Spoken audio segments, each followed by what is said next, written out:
feeling, feeling all of it. So Thank it's great. you.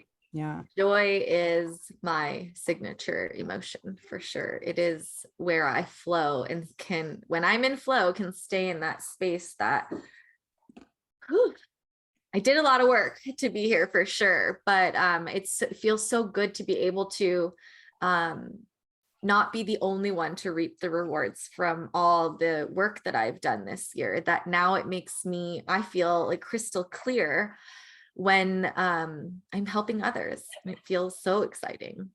I want to share something you probably already know, but um, something about this. So my friend, she has been working on your developing your psychic abilities, and like that's her work now. And so I just did an interview with her, and one thing that she said, so I said, so what are some of the things you tell people? And one of the things she said is, when you experience something,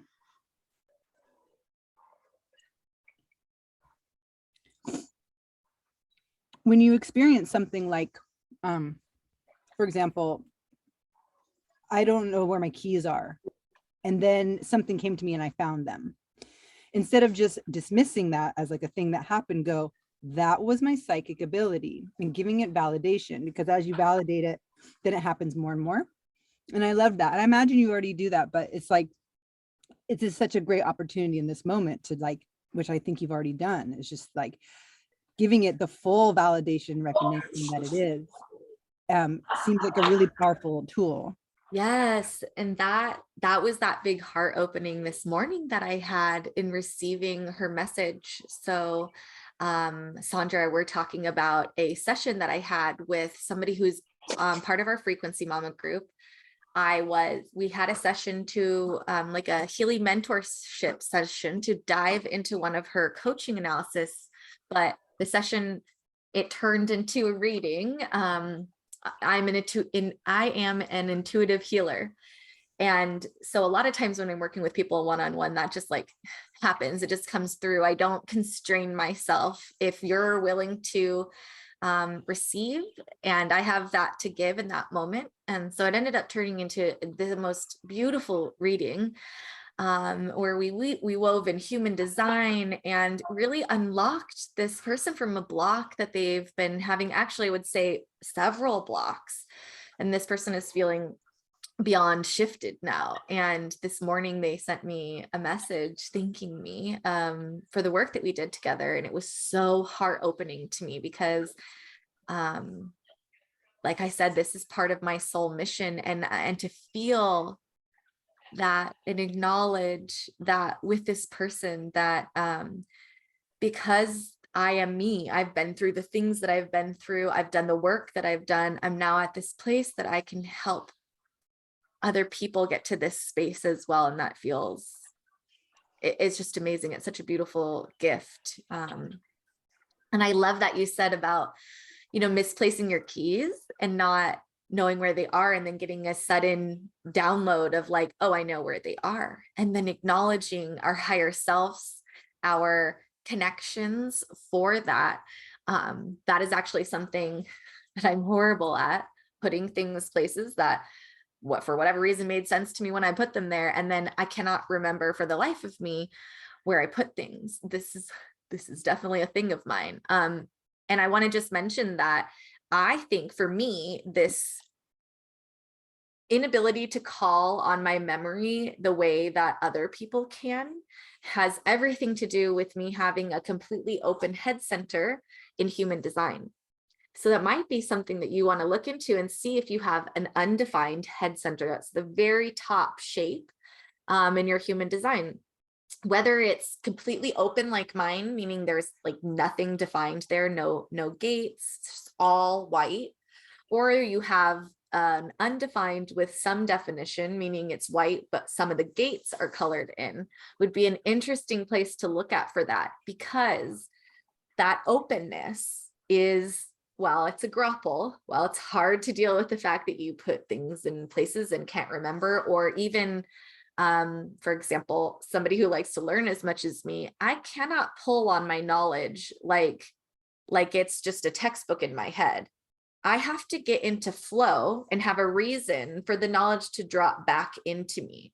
It's like I have a direct connection to source, to God, energy. And when I'm in flow, the thing that I want to know will just flow through me.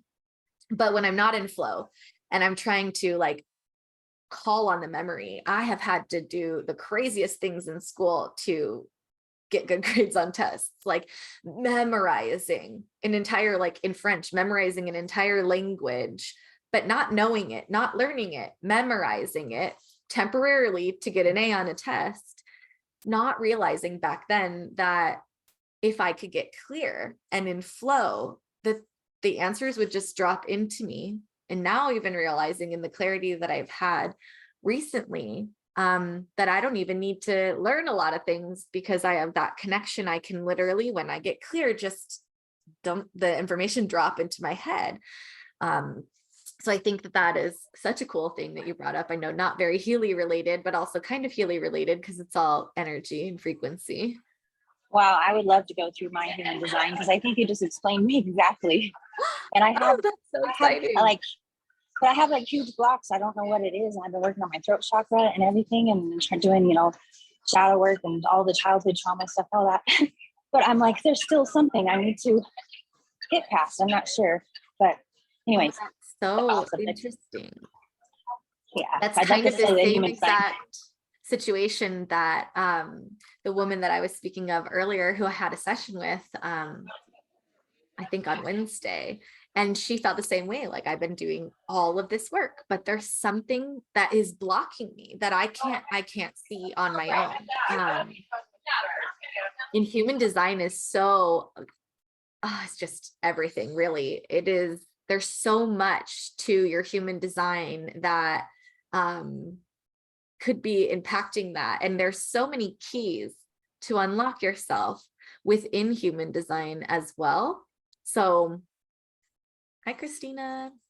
Yeah, let me know if you are interested in diving deeper into your human design. I'd be honored to do a human design reading with you. Absolutely, yes. I wanted to just touch real quick on what you said, like, even though it's not quite Healy related, it is. I just wanted to say that, like, I do hypnosis, and I had a session at a client yesterday trying to find something. She lost her husband's ring.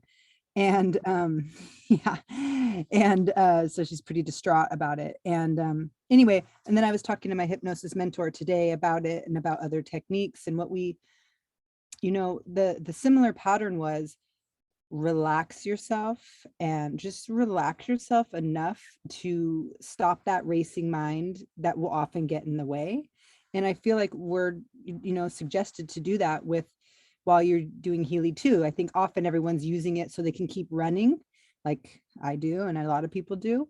But I think, part of it, especially like with Blue App, is like, no, you can't actually open your phone. Like, and so, and that just, there's a lot of physiological, spiritual, emotional things that happen when we slow down, like, and then just even slow down more than what you could imagine slowing down. And the last piece I'll just mention, and then I'll stop about it because there's so much, but this was fascinating to me, is that I said to my mentor, well, I do slow down. I slowed her down. We went piece by piece, and I realized, but we were still slow in the conscious world. So basically, so what'd you do first? Folded my sheets. Okay, then what next? He's like, no. How did you fold the sheets? What color were they? How did they feel? What did they think? And the conscious mind gets so annoyed because it's already ready to be at the end that finally it just says, I'm out, and leaves, which is exactly what you need for the subconscious to then, you can hear the subtle things that the subconscious remembers everything. The conscious remembers what it needs to get to the next place. So it's just this really interesting idea that I think also can be used when we work with ourselves with Healy or with others. So I just thought that was fascinating. Just kind of look into, the way the conscious mind, the subconscious mind works, and then relaxation, really allowing things to come in. So, yeah. Yeah, it really is. it is such a fascinating realm to be in, to know, and to even be aware on that level is life-changing. To know that I like to call that being fast and slow. So, and it's harder for generator types to do, which I know you are, to be fast and slow because we want to go really fast. But in that slowing down, while probably still being faster than any other energy type, there's like quantum time you can move through. Yeah, that I've been exploring with this quantum training group that I'm in. And actually today I have some stuff that I'm working on with Carly for the, I'm going to butcher this word, I can't say it, the Matricine frequency collection, the motherhood collection of custom programs that Carly has made that I am having a guidebook to go along with, and channeling guided meditations for it. So I have this little one decided that he was going to get a cold yesterday on the day that I had planned to record all of my guided meditations. So I'm like, oh my goodness, I might not be able to get these recorded because I also don't function very well in the evenings. So like there is no like staying up late to record these. My energy won't be right for the recordings. So I had asked during sadhana this morning, which is my spiritual practice that I do in the morning, I had asked God, the universe, to help me to move through time quantumly today, to somehow find moments of time to record these. So this little dude fell asleep about an hour before we got on today. And I kid you not, and I'm still my mind spinning about this. Somehow I recorded over 45 minutes worth of guided meditations in under 30 minutes. But I literally have the timestamps of my guided meditations and they equal way more than 30 minutes. I mean, more than, what did I say? Backwards. There's 45 minutes worth of guided meditations and I was only working within 30 minutes. Did I say that right? Whatever I said the first time, now I'm getting all twisted because of the quantumness. We understand. Right? I Yeah. really was able to somehow bend time and allow the time around me to slow down a bit while, and this is very like Albert Einstein, that it is relativity, the time is relative, right, to the individual. And for example, somebody who's up in space, time moves a little bit differently than somebody who's down on Earth. And that, because I was able to slow down while being fast, I was able to record those. Oh, that's a big bugs. I was able to record those so much in like a quantum space that I got them done. It's amazing. That is so weird. Also, speaking of quantum weirdness, I keep getting phone calls today on my computer only from my husband's sister, and she is not calling me. So we've checked in on her. The first time it happened, she was in a dead sleep. And she was like, I definitely did not call you. And I just right this moment got another call from her. And I know it's not her calling me. My phone isn't ringing.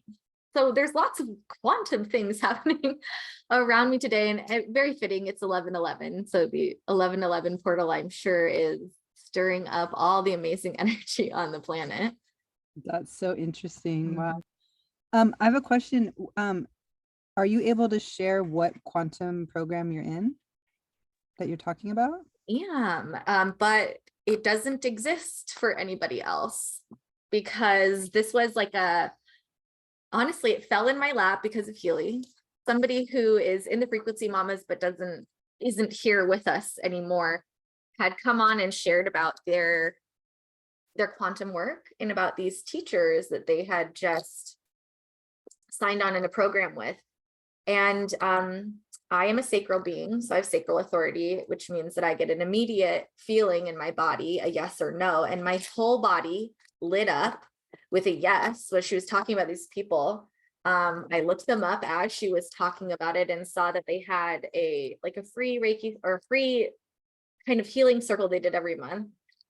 I applied for it, and before I knew it, I was meeting with the teachers. I had this immensely like quantum healing my nervous system experience with my teacher, and the rest is history. I joined this group. It's called Receive.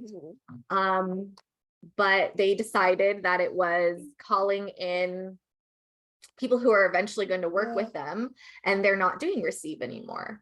So originally it was intended to be a year-long, I call it my quantum training school. That's the name that I give it, because that's what we do. We literally are working on healing all of our deepest wounded spaces. And then from that alchemizing energy of getting really crystal clear, then we can play in the quantum realm. So also exercising our abilities and things like that. But I'll share with you, my teachers in the future, they might start another thing that's similar. They're very quantum and go with whatever the universe is telling them. And I do believe they have like a women's group that's just getting ready to start. That's a 3-month container. But other than that, it kind of is just like, just wait around and see when they have something. This baby. Well, that sounds fascinating. And yeah, anything you want to share. I've been following Carrie B Wellness and the other Quantum University. And I just talked to them yesterday about their program. So I'm very, very, very interested. It's very fascinating. Oh, that's fascinating. I love Carrie B Wellness, and I just love the way she shares information. It's like she takes very ethereal, like out there science and brings it into digestible pieces, which is something that I really like to do. So I feel like a soul connection with how she shares about science and makes the quantum world of quantum biology accessible to every human, rather than just for a select few who can understand the world of physics and everything. Me too. And just the connection to the health, the circadian rhythm, the light therapy, and just that we are, how connected we are to the earth. Truly, it's the most incredible thing. So Can you put how to connect with her on the group? Carrie B Wellness. Yes, please. Yeah. Because I don't remember. I'm at the gym right now, so I'm Yeah, trying not to be loud. sure, Thank you. Thank you. sure. Very interesting. Yeah, you'll love Carrie, because and there's been a handful of times, it might have been before you got here, Sandra, that I've shared a handful of like dumps in the Frequency Mama WhatsApp chat about how she explains things, because if you can understand quantum biology, then you absolutely will grasp what the Healy is really doing in a way that makes it effortless to share with people. Because when you can understand that the body is not just a biochemical meat suit, and that we are these amazing bioelectrical beings that are constantly connected in with the quantum realm, it then gets so much easier and fun to share about the Healy. And then you can understand too, right, why hydration, deep molecular cellular hydration is so important for frequency medicine, and how it's vastly different than just drinking water. You tell him, baby, you tell him. Yeah, it has actually informed my understanding of why the drinking of the water, and also, the good formed water and minerals is so important just for Healy to run through you. By listening to her and just diving deeper into it. At first, I agreed to it because I had no reason to deny it, but now understanding it through listening to them and all of that, going deeper and deeper, like you said, it's been deepening my complete conviction and understanding of how and why it works in a scientific way. Like, woo works for some, science works for some, both work for some, and it's just nice to be able to, for me and for a lot of people, it's just nice to be able to say, here is the evidence, and then here is the experience, and then here's the belief. It's like, take it all or take what works for you. Yes, I need all that. I'm just like brand new. I'm literally, this just fell into my lap and the universe lined up for me to get Healy. And now I'm like learning everything I possibly can, but just very brand new. But I'm like found my soul tribe. I found Phil. I love you all already. Love you too. We're so glad you're here. And I love to hear stories when Healy just falls into people's laps, when it just is so clear that it's meant to crazy, your life. crazy dreams right before it too. I didn't even know what was going on. And then the crazy dreams, and everything just went like within 4 days, like lined all up. And I was like, whoa. You are going to have to listen to Doc Steve's story sometime. I'll try to remember to find where, in like he's said it in a million videos, but Doc Steve is one of the time weaver technicians that works with Healy Corporate. He has been in frequency medicine since like the 70s, like since, and he is a retired allopathic medicine doctor. And his story is very similar to yours, that Healy came to him in, well, the Time Waver, the parent company, came to him within a dream.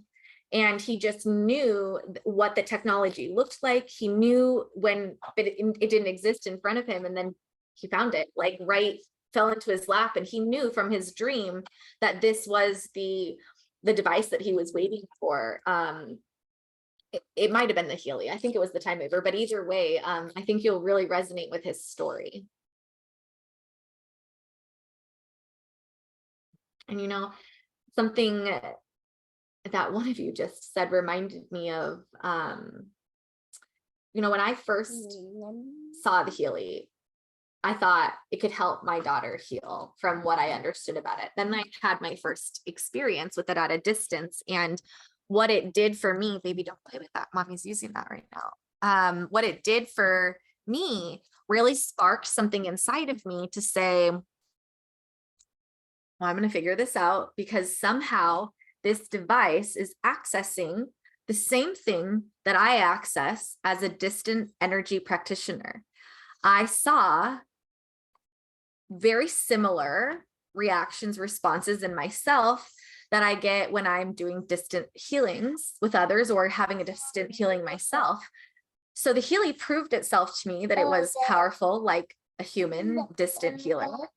But diving into the science behind Healy and the quantum sensor, the actual quantum sensor that's in the Healy, is literally the science behind how all distance energy works. It's just that human beings, ourselves, are quantum sensors, with our quantum sensors being made out of DNA, out of physical material here, where the Healy has a machine version of the quantum sensor. And just how fascinating it is that there really is deep science behind distance energy work. And that's really what is the very first thing that it activated me into this space was, oh, I got to figure this out, because I know that distance energy work works because I have a practice doing this. I've experienced so much with other people. I know, it makes you so excited, huh? That diving in and finding that the science that goes into how Healy works at a distance and works within the quantum realm and that quantum communication highway that we have is this same exact science behind how I or others do this at a distance.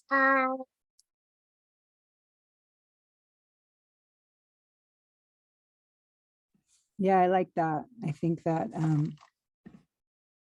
that's resonated with me. In fact, I was talking to a Reiki person yesterday, and I was sharing your story about that, you know, that what I remember you saying was that it used to be you being the conduit between like the energy running through, and now you are able to let that be Healy's job, and then it opens up, you know, I would imagine it helps you with your own protection as well as, you know, allowing you to do this other work. You know, it's like having this assistant in a really cool way, and also then keeping your own body sovereignty in some way. I'm not sure how you would word it, but she seemed really fascinated. So that was cool. The biggest thing that I've noticed in me personally, as like the vessel and how I used to feel, I used to not be able to do energy work at all past 1 p.m., any kind of energy work. And it would just literally rev my entire system up. Sorry, guys, he's very talkative right now. But it was too much. It was like so activating that like then I couldn't sleep.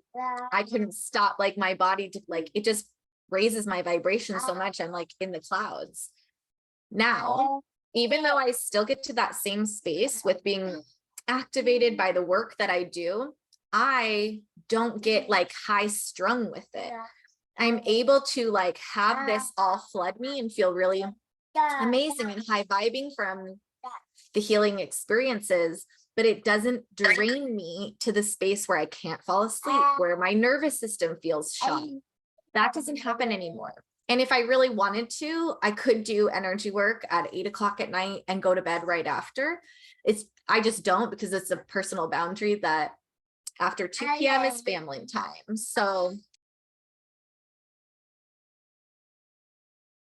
yeah, I think that it would be really cool to hear maybe even from Kelly or anybody else that practices energy work, that if you feel that your physical vessel has gotten a break from being the conduit for everything within distance work, now that you might, I mean, to be honest, when I'm doing healing sessions with people, I'm not using the Healy. I use me and all of my tools.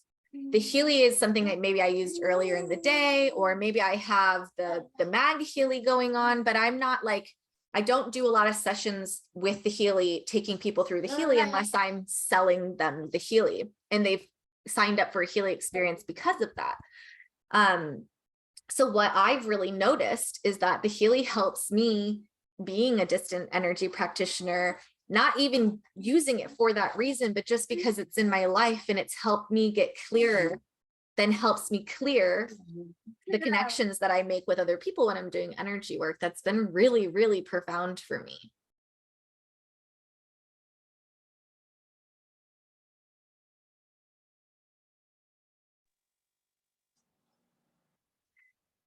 Sorry, I had to, oh, you froze on me. I don't know if you can hear me, but sorry to duck out for a minute. We've had something going on with one of my family members, and I just got a phone call and I wanted to make sure that everything was okay. So I had to get off to talk to them. So I'm sorry, I missed what we were just talking about. I caught the tail end of what you were saying.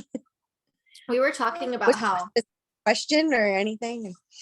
We were just kind of discussing about how if you are an energy practitioner of any kind, how the Healy helps to take some of the burden off of your physical body and what happens when we're channeling energy, when we're being that conduit, and how I was just curious if you have felt like that it helps support you and take some of the hardships off of doing energy work. Actually, yeah, personally, if people don't mind me jumping in and talking, I don't even know who's on here at the moment. So, but I have found that it does, like, it has helped a lot, because when you sit with people and you help them shift energy, like you can feel right where they're blocked, and you're just holding space for them. Like, it can be a lot. There's also times too where we have like Kelly and I sit on we don't sit on the panel. We participate in a panel discussion every week. And so there's people there that come and ask different questions. And sometimes I find that there's a lot of like, I'll find like my heart starts to oscillate, or like just because I'm holding so much space or I'm channeling something that the group is going to need to shift. And so I'm always like, oh, wow, okay, this is good. And then I can feel like when everything moves, but the Healy's really helped me hold like my space better, if that makes sense. And the more I learn about it, I like to, there's different programs that you've suggested and other people have suggested that help with like general protection. I ran that on me during teaching a class a couple weeks ago, and it was like the best class we ever had, like, because it was just, everybody was so happy, and they weren't like, they were a little further than 3 feet, but it was just like my own little bubble of being able to like hold space better and just like have my energy. And I love the activation one because I do find that with a lot of energetic processing myself, like just the shifting inside myself and my own healing, that the activate, like sometimes my head just feels fuzzy, and the activation is really good to get that cleared and to help like move stuff. So I'm having so much fun experimenting with That all just the made different me programs just to think of see the what like everything does.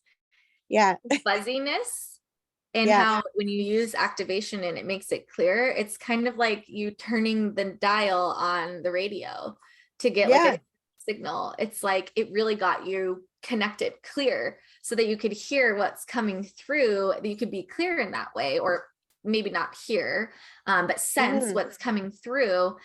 Is so cool to hear that that's how activation shifts you in that way. Or even some of the other Yeah. programs to get like turn the dial and get real clear.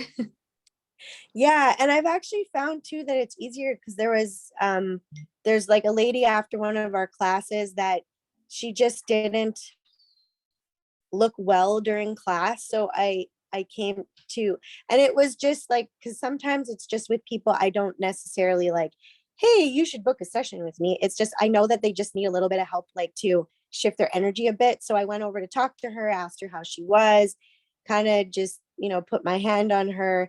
And then she went to the bathroom, came back, and her energy looked so much better. And there's another person I talked to earlier in the day, and it was just a conversation. I helped them shift something. And then when I came home later that night, my son and I had he had a huge shift. I was talking to him.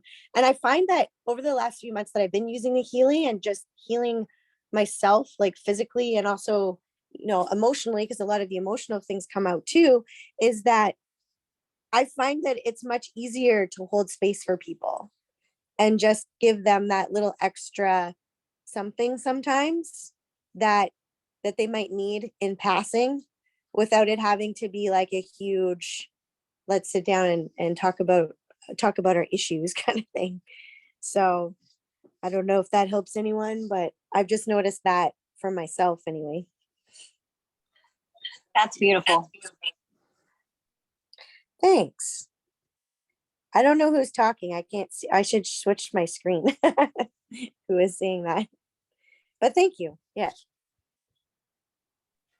And Sandra, I'm new to Zoom and I'm at the gym, so I don't have my pictures being on or anything, and I'm trying to leave them muted. But yeah, that is very beautiful. Thanks. Yeah, I've just found it the Healy's been so great. And I had someone else, well, she didn't buy it from me. She bought it from somebody else. And another thing I've noticed too, and I don't know if anybody else has, so I'm sorry if I'm taking over here and talking. But I find it easier. Like there was one day where I went someplace. I went to where did I go to? It was a place of business, and I had this employee just like they yelled at me, and I just stood there looking at them because they were yelling at people not parking in the right places in the parking lot or some weird thing. And it was like having someone project their anger at you. And I don't know how everyone else feels, but when people are projecting anger and you can feel that kind of hit you, and you've got to work at like getting rid of it.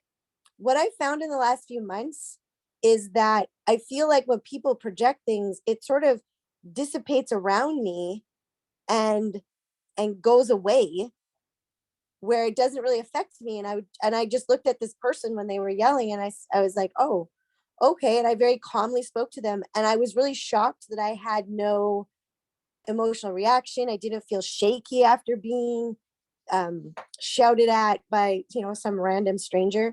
And there was something else that happened recently too, kind of like that, but not quite the same. But I don't know, has anybody else noticed that when you go places that you just feel like you just have this extra energy or boost to just let this stuff flow around you rather than sort of absorbing it and then having to get rid of it? I don't know. That's something new for me, but yeah, I'm I feel very this new to as well, Healy. Kelly.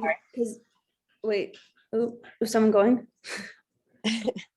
I feel this as well too, right? And I've heard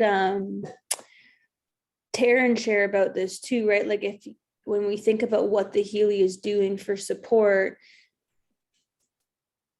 like with the removal of those interferences, like, you know, whether that be like emotional stuff, limiting beliefs, anything that's like not aligned with like our true highest self, when that's cleared out, then the whole like our bioenergetic field is stronger, you know? So I feel like when you go out, it's like, yeah, I don't know, almost like you almost have like your no bullshit radar like turned way up. Yeah. You know, Yeah. and it's like, but you don't need to put the energy to deflect that energy. Yes. That Yeah. makes sense. That's a really good way to put it. Yeah. Yeah, Mhm. that's how Well, I. oops, sorry. No, you go ahead. Well, I'm so very new to Healy. I had hardly any education before it fell in my lap. I had like a little weekend in a couple days, but I ran the coherence the last 3 mornings, and I swear to you, the alignment I feel is like you literally a bubble around you. I love how you put the no shit bubble, because no bullshit bubble, because you just, I have people come in all irritated and stuff, and usually I'd kind of be like, have to fix them or try to deflect, like you said. But now I was like, they're just them and I'm me. So no big deal, you know, it was cool. My own little bubble. Yeah, that's really neat. Thanks for sharing that, you guys, because I had wondered too if other people were experiencing that too, where it just sort of feels like you have this almost force field around you after doing all this work with Healy too. I was just going to jump in and say that this is so powerful because it's tangible proof of how the Healy is raising your frequency, not just because of the one program that you used, like that. Let's just say you were using, I don't know, Joy of Life while you're walking around the grocery store when that person was rude of you or rude to you, or how like I use the electro sensitivity program when we leave the house and it helps for people to be kind and friendly to us. Outside of using it in the moment, it really is working on shifting you at that quantum level, at a deep cellular molecular level. It's shifting you, it's clearing you, like you're becoming crystallized. You really are. And so as you move through the world, now your frequency is like moving things out of your way and also bringing in what it should as you get clearer and clearer. So it's just cool to hear you guys having these tangible experiences of how your frequency bodies are changing.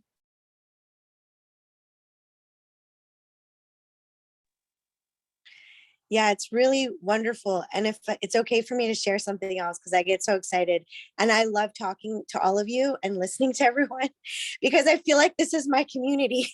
Like the other day, I was like questioned, sort of pushed at about Healy, and I was like, by someone who didn't really understand it. And I was like, well, that's fine. They don't have to. But then I was like, wow, I feel so lucky to be in this community.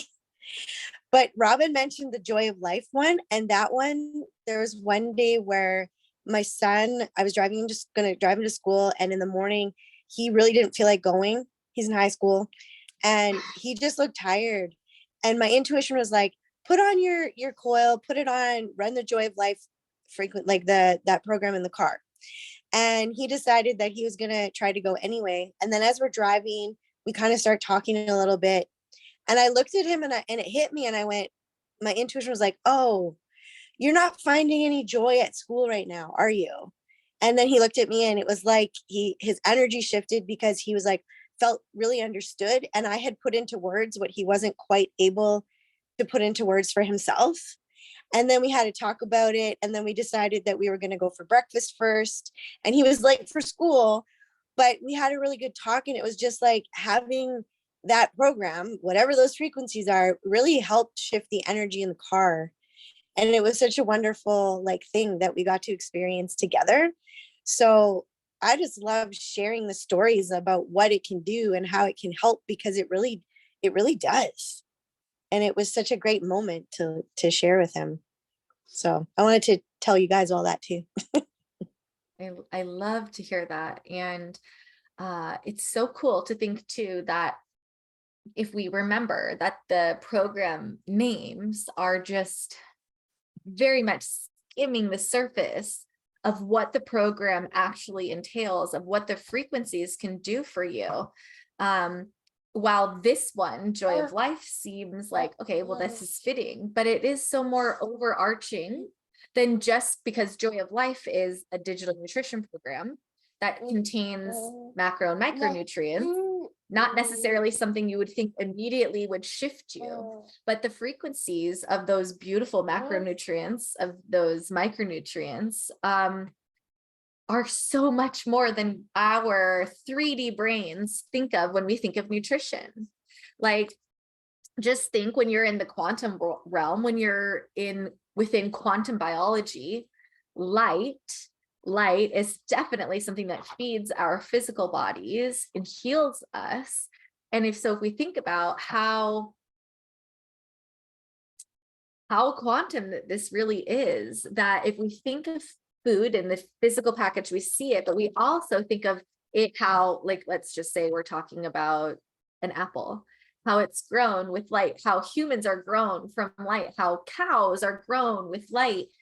And when you think about how that energetic component of the food versus just the physical components of the food is so far reaching outside of what we think of in a 3D way about nutrition, about macro and micronutrients. No. I turned off the fireplace because I was done. I love the story, and there's something I want to share that just came up when you guys were talking, just about, like, you know, just, I don't know, just what you were just sharing. It's a bit of a side note, so I hope that's okay, but I just wanted to share this. So I have been like, okay, it's cold out. I hate being cold. I have to find this way to accept being cold. It's really hard for me, blah, blah, blah. I live in a super wet environment. How am I going to ground myself and earth? Like, how am I going to do that? And I know I need to do it. It's been an obstacle, struggle, blah, blah, blah. So today I chose to run the learning system, which I have actually never done yet. I just kind of was feeling like, I want to try that, and I'm going to see what happens. Well,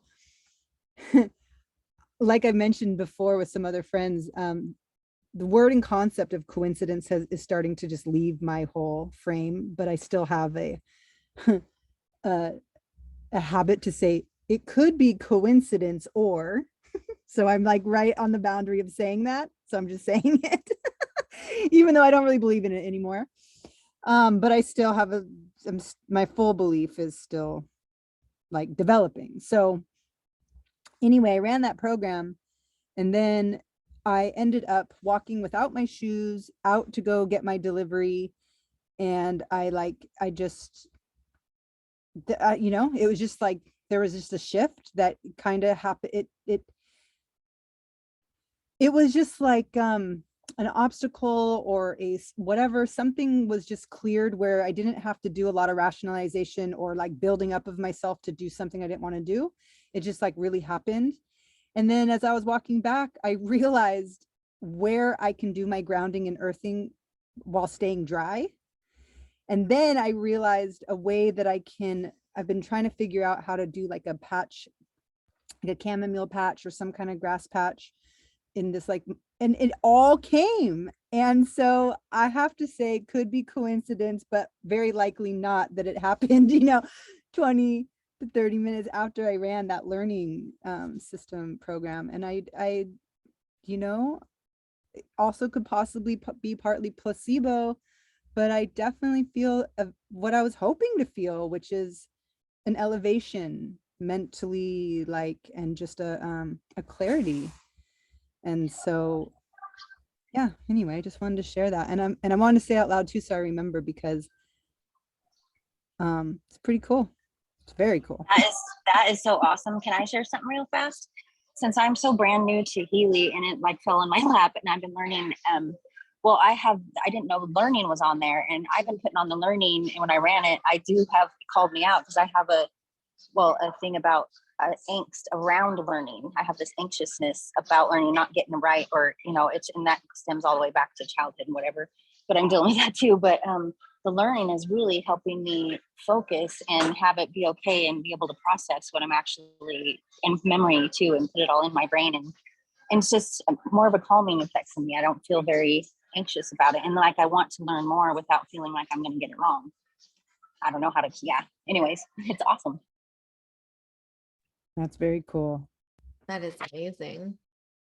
I think it's interesting too, like you said, just, that's, I think the thing that's so fascinating and can sometimes feel frustrating is like what we are doing for the most part is judging a program based off a one-word title when there's how many frequencies in it that hold how many elements of space. And so I know that like Robin's Blue Book is definitely, just a great, or Big Book, I'm not sure how you call it, is, and then the one in Healy. And even those, they're still just so limiting. And so then using our intuition is important, but it's like what you're saying about the learning, like, it doesn't just mean, oh, I should use it when I need to learn or take a test. It's like, there's all this other stuff that I want to know about that I have no idea about how it might, support. And like Kelly, you mentioned, I was curious which program you said again opened up the dialogue and understanding between you and your son. That one I decided to run the Joy of Life. And it was just, I was going to run a program in the car anyway. And I didn't want to run one that was going to make me fall asleep or something. And it just came to me just to run that one. And like Robin said, it's like in the digital nutrition one. And then when Robin was talking, I was like, oh my gosh, it just sort of hit me that, isn't that amazing that I love the digital nutrition, because it's actually like, we get to feed ourselves these frequencies. Like we're fueling ourselves with, like in that particular one, like with joy, or whatever frequencies those are specifically. But it really did, that one in particular for us that one day, just that's what we needed. And I just thought how wonderful that is, that we have all of these things that, even some of them that are liver, but there's also, I think in another one, Breath of Life or something, which I don't have yet, although I might have it on my new Healy that I got today, which I'm so excited about.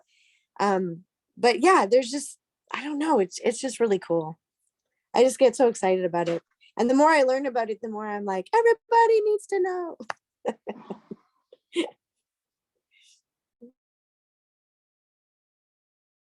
Yeah, I feel that way too. Like everyone has to know. And it's been interesting to witness, like when people just can't hear it, don't want to hear it, or that they're hearing it in a way that, like my friend, her daughter was sick and like had like RSV, whatever it was. And I said, hey, I have an extra Healy if you want to use it. I found some programs, and she's like, oh yeah, I'll see if my teen wants it, and then like just nothing. And she has like chronic headaches and some other things, and just, and she's open to all these kinds of healing. And there's just, it hasn't clicked for her that it could be so like these things that keep her in bed for days, these migraines and stuff. And then there's been handfuls of people like that where I'm like, hey, there's this thing, and it's just like, they just don't even hear it or see it. And I know I have to just let it be, because it'll be when it is. But I also feel like everyone should know about this because it's so amazing. And so when people blatantly just kind of brush past it, don't see it, don't care, I'm like, you're missing out. I'm not trying to sell it to you. I'm giving it to you for free. I have it right here. Like, try it, So, yeah, that's just something that Actually, oh, sorry, go ahead. Sorry, finish. I didn't want to interrupt you. It's okay, Kelly, go ahead. I had a question because it was asked of me the other day, and it was an odd question. And I know I didn't quite know how to answer it in the moment because there's just a lot going on. But I had someone who sort of questioned the idea of using the Healy because they're afraid of AI technology and having their body taken over and things like that. So has anybody else encountered that question, and how have you answered it? Because I mean, I have my spiel, but that particular question, I was in the moment, I was like, I'm not sure how to respond to that. So that's my question. So I have not personally gotten this question, but I have discussed this with many who have had people reach out to them about this. This is a big question. There's a lot to unpack here, right? The main thing that I try to explain to people when they say this, or like what Josiah just said about the Wi-Fi and 5G and all of that, I like to remind people that there are so many technologies that we use every day that you don't understand at all. You don't take the time to learn the science behind them. For example, your car. Most people have no idea how a combustion engine works or how a plane flies, but you still get in your car and you drive it. You still get on a plane and trust that it's not going to just crash out of the sky because you don't understand how it flies. Another thing that I would like, that I think of when I think of like AI stuff, I think of like a Tesla vehicle and how much Bluetooth is going on with that, what you're sitting in and what that is literally doing to your bioelectrical being. But is this person questioning every piece of technology? And then getting into a space where we have to understand that we all currently right now, without even a Healy, live in a world where technology is everything. Like even your power in your house can't work without technology. Hardly any of us have technology that doesn't use electricity, that doesn't use systems that we have no idea about. So why just the Healy? Why just be focusing on the Healy? Why aren't you concerned about what your smart refrigerator is doing, what data it's collecting about you? If you have a smart refrigerator and you click like, oh, we're out of milk, so it reminds you about the milk. And then I think too that there's probably nothing that any one individual of us can do about AI technology. And what I have heard within quantum biology, within the quantum world, is that we humans have an opportunity to teach AI a higher timeline than maybe the people who invented AI. So I don't think that Healy is AI, because of my knowledge about how I can work with people's subconscious, about how I can sift through the information field. It isn't doing anything that it's thinking on its own. It is a machine that is scanning you and based off of data points, just giving you information that if you took the time to get crystal clear and learn like I did, you could be doing this yourself. And then knowing that the Healy is not sharing anything different than what your subconscious, what your higher self already knows. And so to me, with working with the Healy, I see that it's just a tool. It is not an oracle. It doesn't know things that I don't know or that you don't know. It's just that, are you crystal clear enough to hear your own subconscious? Are you crystal clear enough to be connected with your highest self? And most people aren't, because this takes lots of deep work and practice and practice and practice of being clear enough to hear these things and know these things. So I think, I don't know how I would answer this question in a short way, except if you're really that concerned about technology, then I don't know, maybe the Healy isn't right for you. And I'm not here to convince anybody about that kind of stuff. And if you feel really strongly that it is that, then that's your path to walk on. I feel more that I'm here to share knowledge, and a lot of those questions about like AI or even 5G and stuff are very like of a lower vibration, and of somebody who is living in a state of fear. And so they have a bigger thing to work on in life than just that the Healy is in existence. This isn't probably the only space that they're contracted in and that they feel fearful in. And yeah, like I said, if my response back to somebody of however I would try to give a shorter version of what I just said. If that didn't just land with them and they were like, oh, okay, I don't have a Healy, so I just needed that little bit of context to understand. Because sometimes some of this is probably just because it's hard to understand the Healy if it's not in your hands and you're not using it, especially if you're not somebody who's already within the world of frequency medicine. So sometimes they probably just need a reminder that like, it isn't an oracle. It's not diagnosing you. It's not doing anything like that. It's working with you, with your subconscious. It's just telling you what you are already telling yourself. That maybe if that lands with them, that would be where I'd end the conversation, but I wouldn't continue going back and forth and trying to prove anything to them. Because if they want to, they can do their own research to find out whether that's true to them or not. Yeah, that's well, and it's interesting because she had bought a Healy, but not from me. She bought it from someone else. And it was just a real revelation about how great our team is, actually, for me, because we have a lot of people, and we could only answer her in a very short amount of time. And we knew that she was like in a place of fear about that. And like you said, I didn't feel like it's my place to try to convince her. Like, she already has one. So she's either going to use it and figure it out, or, I offered to send her like some of the more corporate call stuff, like the ones with Marcus and Alberto and stuff like that.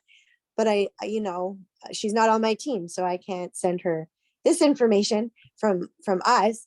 But it just was like how there are some groups that they have no idea how to use it, or they don't have the resources. And I was just, and Yeah. I said, because that was my question to her, was like, what kind of resources do you have to help you understand like how this works? Because I heard you talking about but this somewhere else. I think I sent you a message. Yeah. Yes. Yeah. Okay. Because I was like, wait, I'm having deja vu. Or No, we this is talked about it's this. not yet. Yeah. I'm and, so blessed to be on this about- team. Oh, I'm so glad that you feel that way. Because truly, like, before we started this didn't exist, at least not that we could find. And it means everything to me to have this now, a space that we can be curious together, that we can investigate, that we can learn from each other and understand and get the most from this device.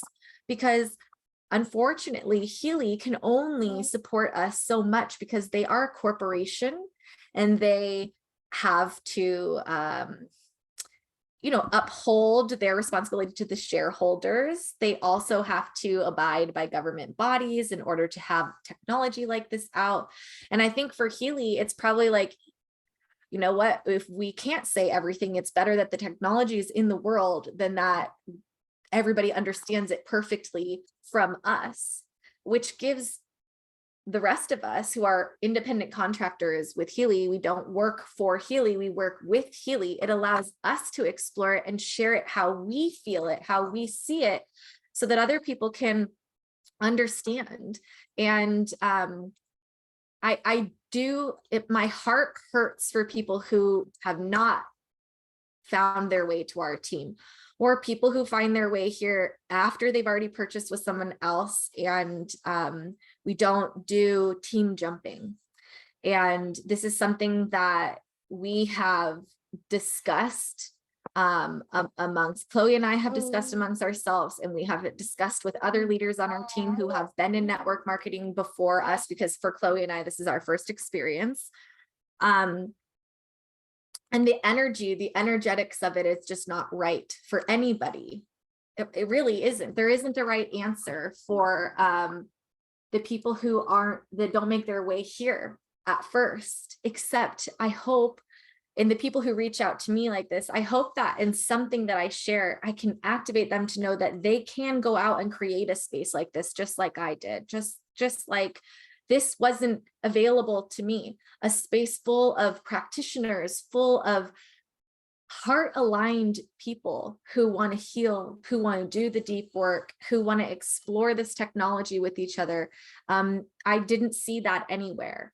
And I did not get that from the upline that we joined into. So I know how it feels to not have the space that you are seeing other people create or have within Healy.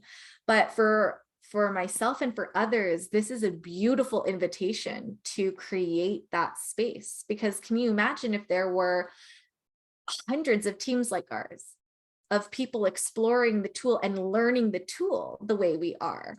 How many more people could find this tool to help change their lives if more people were talking about it and understanding it and sharing it with the world? So I'm so happy that you all are here and that you feel the support and the guidance from our team, because this is like at the core of why the Frequency Mama team exists.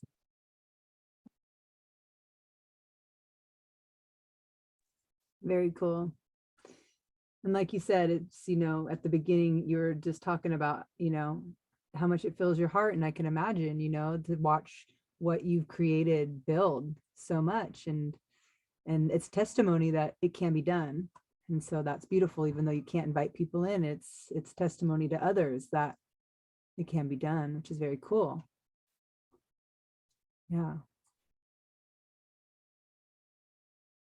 Yeah, it absolutely fills my heart for people to find this space, and to get to be a part of curating this space, of tuning the frequency of this space up. Thank you, baby. You petting my head? So I have a question that got sparked from you guys talking about just, you know, being able to be part of this group and the beauty of all that. So there is someone that I sold the Healy to, and she's actually dealing with cancer right now, a pretty like higher level one. And she's been going to another frequency healer, like flying to go use their machine. So I was like, she's a friend of a friend. I don't know her. So anyway, we talked, she's interested. So I buy it for her. She's going to pay me back. So a few days before it arrived, I was like, hey, it should be arriving pretty soon. Let me know how I can help you. And if you want to be part of this, this Frequency Mama group, which, you know, there's just amazing resources and a group. So no, I didn't hear back. And then I think I wrote one more time. I can't remember. I haven't heard back. So I reached out to our friend to see if she's like, okay. Right. So, I want to, I guess it's kind of two or threefold. One, I want, okay, how do I say? I want her to know, like, whatever she's going through, if she just got involved with this group, there's a very big chance that it could help her and support her, right? That it's not just, you know, some other kind of group, like, you know, that it's special, right? And then also, yeah, I want to make sure she's okay and everything, but I don't want to be extra pushy. So I guess the question is, does anyone have suggestions of ways that I could like reach out another time and without feeling pushy, but maybe just, and I don't want to get too, I'm not very intimate with her yet, you know, so I don't want to push her privacy boundaries, you know, like, and also I do want to just make sure she got it. And also that, you know, just see what our timeline is for her payback that we had talked about, that I just put like full trust into. But yeah, I feel first and foremost, health is important. And when you're dealing with that, who knows, you know, plus she's got a family and a business and all these things. So yeah, do you have any thoughts around that? Something that comes to mind, when I have been in the thick of a medical journey, with myself and then with Luna, there were times in the thick of it, in the beginning of it, in the hardest parts of it, where I hadn't fully like accepted or integrated the situation that I was in, that I mean, you could have reached out to me and offered me $1 million and I wouldn't have responded to you. I was in such a space where I couldn't even see the messages coming in. I was in such a dark, thick space, like a dense space where it's almost like everybody's attempts to reach me couldn't. And as you were speaking about that, I wondered if she is in that overwhelmed space of like time stands still in that space. You don't even realize the time that's going by. It's such a weird space where you are in a space where time stands still. And then you see that everything else outside of you is still moving. It's like people are still laughing and eating lunch and going about their lives while your whole world is stopped. It's a very weird space to be in. And I wonder if she's just lost in the quantum of that space right now. And I would say that the thing that you can do is just have touch points with her. Every once in a while, just reach out and say, you know, I'm just thinking of you. And if you want support with using the device, I'm here to support you to use it so that it could help you on your healing journey. And just leave the ball in her court, knowing and trusting that, just like you did in the beginning about the compensation for the device, like holding the frequency that she's going to honor that because you felt that from your beautiful heart act of gifting her this device. But I would maybe just check in on her every once in a while in a way where it isn't about the money, but about wanting to help her with the device to start to utilize it. And then think maybe there are, like Andrea just suggested, some additional resources that you can find. Maybe find some in the testimony group, some people who have been using it for cancer, and just send her the links for that to just maybe spark something, activate her back into that space. Offer her maybe a one-on-one to get her set up, to guide her and hold her hand through it. That's what comes to mind for me. Yeah, thank you. I had took that link, so I'll check it out. And then what are the other resources you were talking about, the groups that use it with cancer? Is that something? There's a Facebook testimony group for Healy. It's in the boards app, but I'll share it. Atlas, sorry guys, he's very scared of the landscaper people. The sound of it, so he's pulling my hair and digging into me. They're in that group. I absolutely have seen people talking about using it with cancer alongside allopathic medicine, and some having given up on allopathic medicine. So if you search cancer in that group, you should be able to find some testimonies that you could send to her. Perfect. That sounds great. And I also just wanted to acknowledge what you had said around all of that other stuff. That's good reminders. I've definitely been in those places before, slightly, so I understand, and I want to be really like sensitive to her. But yeah, I could just what I get from that is that I could, you know, maybe every 2, 3, even 4 weeks, something, you know, just to say, hey, I just want to touch base and say, I hope you're doing well, and just offer again that I can, you know, if I can help support you to learn about using the program so it can support you, that, you know, I'm here for that. And also, it's so interesting because I'm noticing, I don't know exactly what it is, but I noticed that I want to be really careful about like people's boundaries. So even though she hasn't been like, she said, you probably know what's going on with me because our friend told you, right? But we haven't like explicitly talked about the cancer. And the part of me that goes, is it overstepping to send some cancer stuff to her? Because, you know, but she's already said, like, you know, that she wants to be part of the program. She's excited about Healy. She's been doing the frequency medicine. She's all about it, but we haven't explicitly spoken about it. So I wonder, I just feel a bit like, I don't want to over push. Maybe then the way to go about it is sending her the link just to the Facebook testimony group and saying, you know, I know you're going through some heavy health stuff because of what our mutual friend has shared with me, because she has acknowledged that she knows the mutual friend has shared at least that.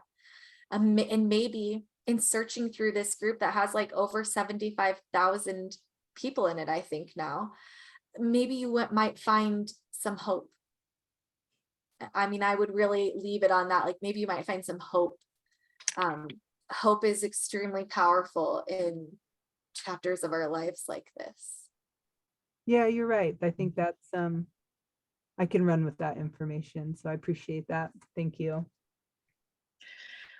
Well, and sometimes when people are in that space, even though they may not respond to you, but they do appreciate you reaching out, right? Like, I know when I've been in those places, sometimes it's just hard to talk to people, but you still appreciate that somebody's trying, right? So I like Robin had such wonderful things to say. And I think Josiah, you already kind of know what to do anyway, like how to approach it.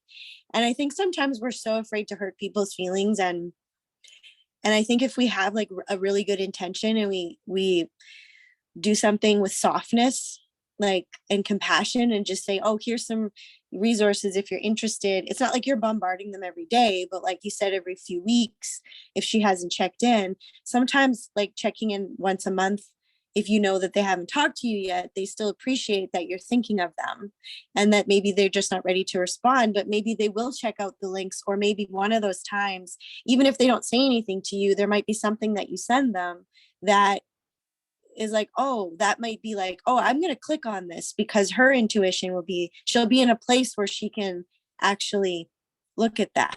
Because I think we've all been there too, when we've been in places and then people want to give us all kinds of advice. So then we get afraid to just reach out to people. And I think it just depends on how you decide to do it. Because if you're not telling her like, do this for yourself, because, you know, but you just sort of say, hey, I want to support you. Here's some resources. If you have questions, let me know, and just leave it, you know? So, because I think sometimes we get so afraid to bother people, but maybe we're not bothering them. And then we also can't help a space that other people are in, that if they're going to be bothered and they're triggered and they don't want to communicate with us, we also can't do anything about that either. So sometimes I think we spend so much time trying to manage someone else's emotions when we don't even really know where they're at if they're not talking to us. So that's just my 2 cents, is that I know that when I've been in those places, that if people have just reached out to me, even if I can't talk to them back, I'll just say, thank you for thinking of me. Or, you know, sometimes. Totally. Sorry, I don't mean to interrupt, but No, go ahead. Being in a very, very dark place, and I've been there, and when Robin explained it as a thick place that you're just where time stops, I get that. And you don't want to reach out to other people because you don't want to bring your darkness or whatever onto them, and you don't know what they're going through. Maybe they're just being, you know what I mean? You don't want to be the straw that breaks the camel back, whatever.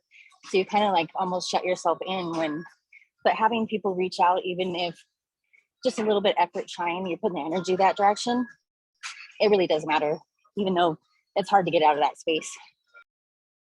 Yeah, thanks for sharing. I mean, and yeah, thank you, Kelly. That also all really resonates. I think it's also just something I need to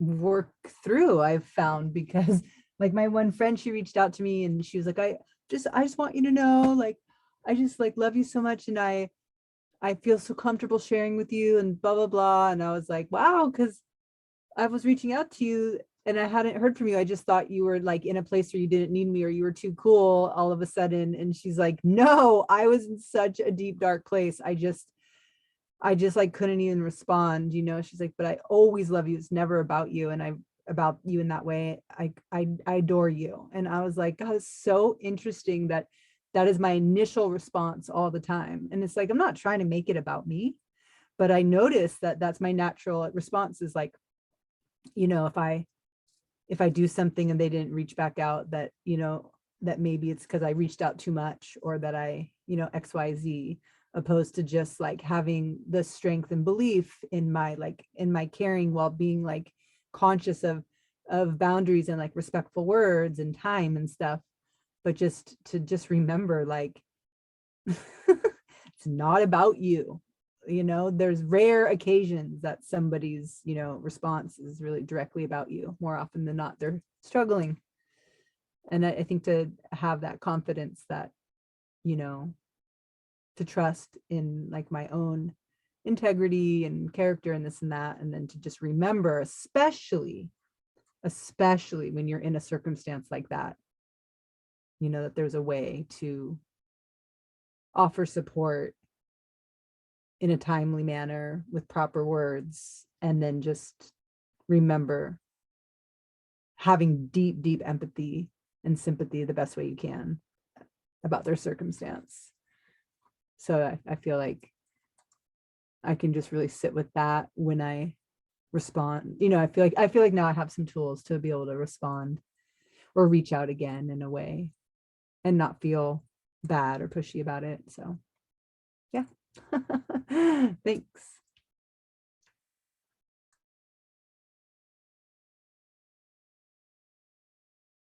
Thank you guys for chiming in on that.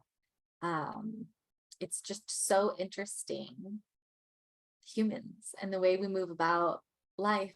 And I think that when we come from a space of curiosity rather than assumptions, it can get us so far in life.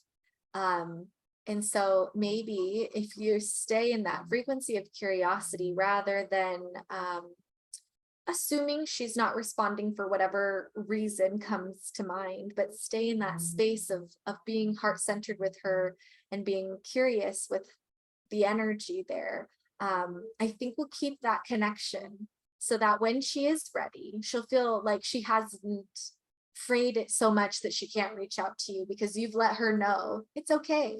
Like, it's okay if I don't hear back from you. I just want you to know that I'm here to support you, because you're holding the frequency that she'll honor her word, and you continue to support her, to show her your heart. Yeah, thanks. I think that's another really good tool, is to just say, it's okay if you don't respond. I'm just thinking about you and I found this thing, or I'm learning more about Healy, and, I have time dedicated to you, to learning this device when you're ready. Those feel like nice holding statements. Yeah, I appreciate that. Yeah.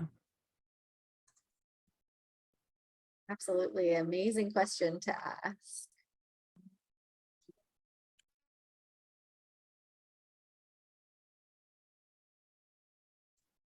Who else in here does grounding and earthing, and especially when it's cold outside?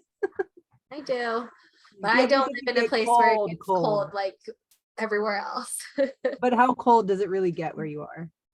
It definitely gets below freezing in the Okay. winter here, especially in the evenings or the sadhana hours. Okay. It's definitely uncomfortable cold for sadhana.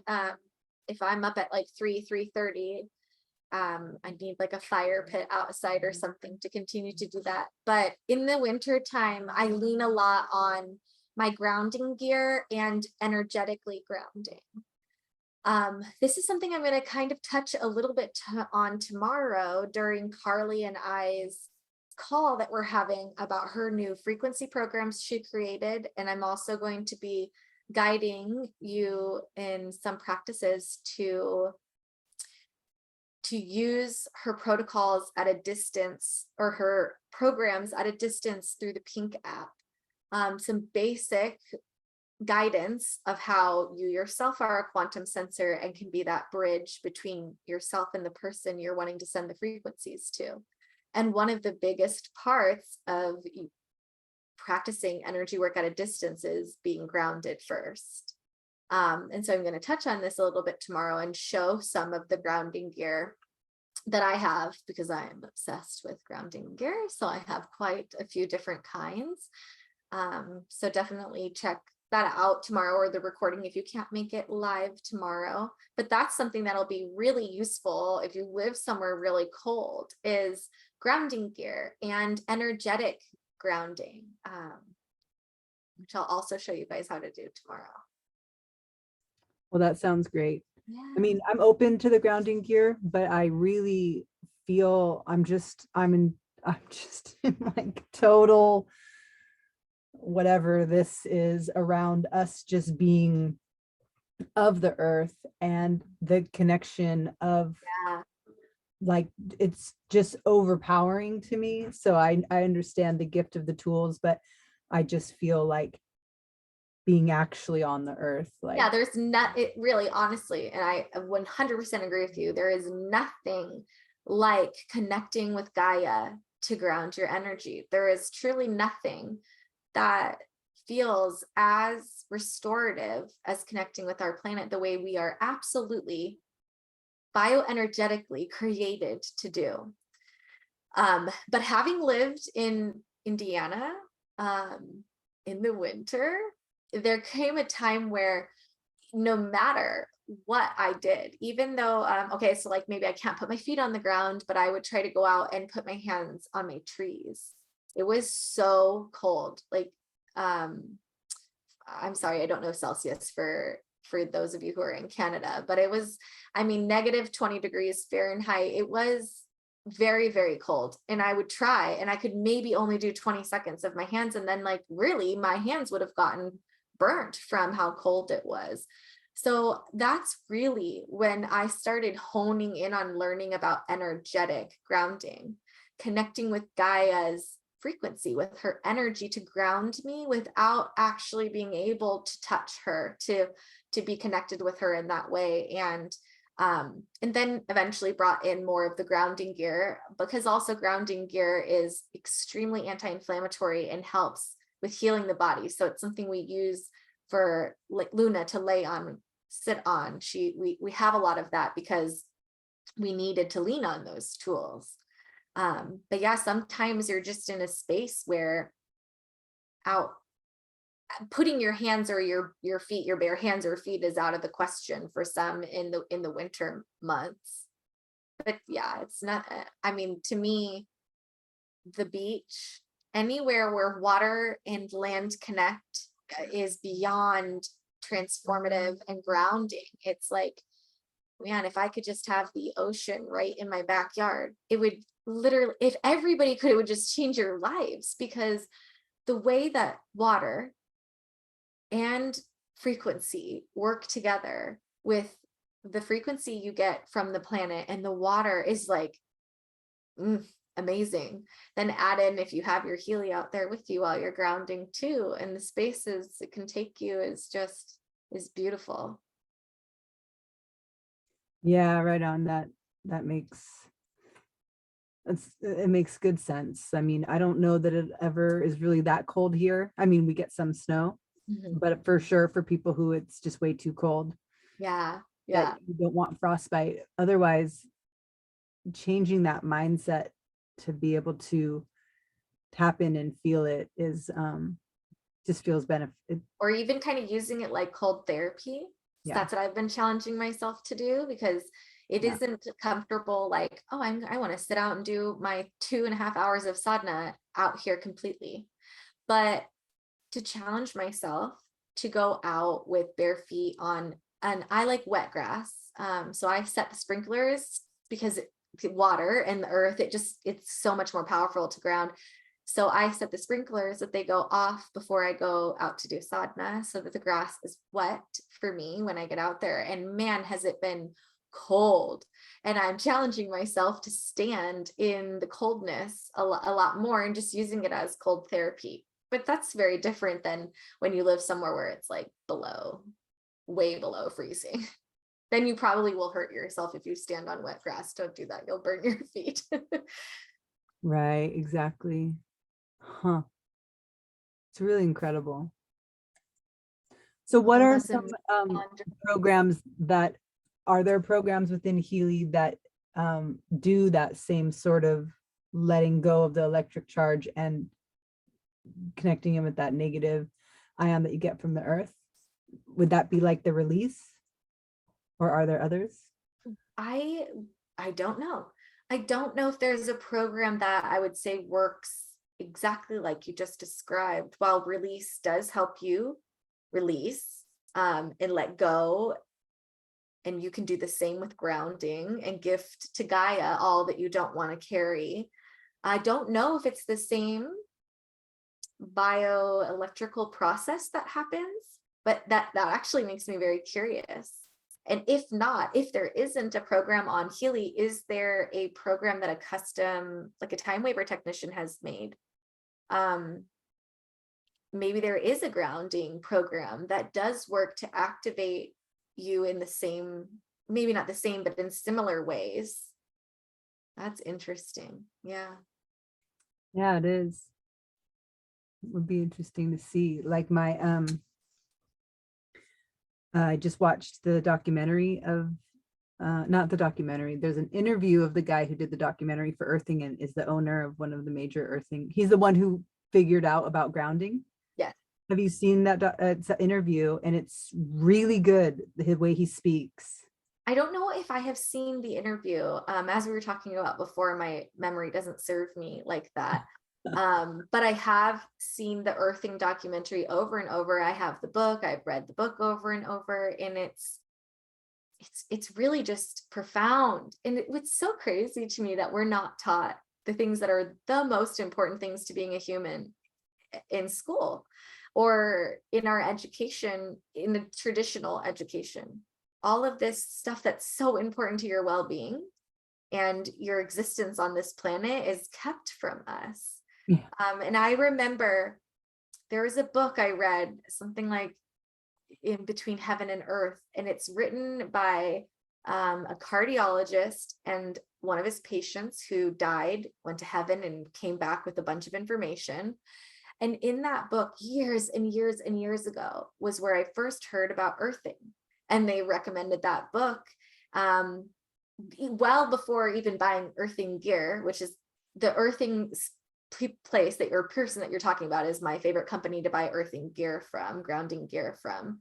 And it was really life-shifting for me because it also, I have a very strong connection with trees. I'm a flora empath and can communicate with trees.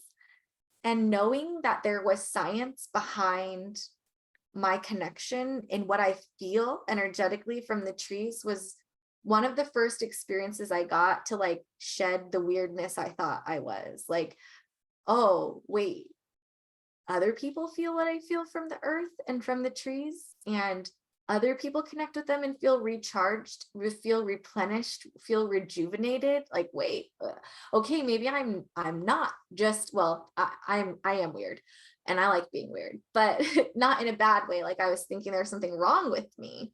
And that documentary and the book was beautiful, heart opening for me. Yeah. Very cool. Yeah, I felt like for me too, like I actually been going through all my papers and getting my just everything together for my nutritionist apprenticeship and everything I'm doing. And I came across some of my old writings, which I said 3 or 4 or 5 times that I just, you know, living a more outside life is what I want. And that's just how I want it. And it was just a feeling and just a knowingness, and knowing that I just feel better when I'm outside cooking. When I live outside, I just feel better. And then as I'm reading everything I'm reading and watching and learning about quantum and then hearing the grounding thing, it's like, this is why I love to touch trees, to smell the water that I'm close to just be on the sand, all of that. Like before it was just like, well, that's just how it is. And I am, but then, you know, having all of that, you know, just being Like a reaffirmed calling in a home. biological way, in a scientific way, is like, okay, like it's because I'm really human and I'm really connected to how we were born to be. Yes. Like, it's not just that I happen to be, that I like outside or that I don't like houses, you know, it's not just that I'm outside of society in a kind of like hippie way or this way. It's like, I'm a vitalist. Like, that's what I learned. I'm so happy there's a terminology now for me. I had no idea that they even existed, and that's who I am. I'm a vitalist. And that's what we're born for. I just happened to never forget. Yeah. I just happened to never feel good in the conformity. But it was more than just a lifestyle choice. It's actually biological. Yeah, it's like the sensitivity that should be awake in all of us, that we need to connect with nature to be healthy, vibrant beings. it's turned off, or it's dulled, or it's unavailable to most humans, which is part of why I was saying, like, it must be purposeful that we are not taught these things, because these are the only things that really matter about being human. The things that make it easier to be a human, but they're all things that are like lost or forgotten until, you know, somebody finds their way there. But it's I hope we're shifting into a space where this is all becoming mainstream. This is all becoming regular. You know, like I think about how I'm raising my children. My children, they do sadhana with us. They are our backyard. We live in a desert and we live in a city, and there's no forest that I can go to anywhere close or anything like that. But my backyard is my sanctuary, and we create the land that we have to be the beautiful sanctuary that we need. And to think that the children are going to grow up with that. Like, I didn't grow up with a lot of outside time. I didn't grow up with nature, and how much my soul was yearning for that. And just the things that we as individuals who create families or bond with families, we, you know, with our tribes, that how much like we really can choose what is important to share with the next generation, what's important to share with the elders, what's important for the elders to share with the middle age part of society. And I think it's really powerful for us to be able to like take back. Like, my children will grow up knowing all of these tools. They'll grow up with parents who have done the deep work, because we don't want them to carry that around for us or for our ancestors. And how powerful this next wave of humans is going to be because of people like you and I, who have discovered these things, who are doing the work. But also, we're not just keeping it to ourselves. How we have that heart activation. Like, I have to share about this. I have to share that you can heal. I have to share that you are a self-healing being. You can heal yourself. And while there are many ways to access that healing and to activate that within your physical being, it's just profound to be here knowing that and be able to share that with others, and know and feel that that's part, at least for me, my life mission, to help people discover that they can heal, that they can heal themselves. Yeah, I think it's a great mission.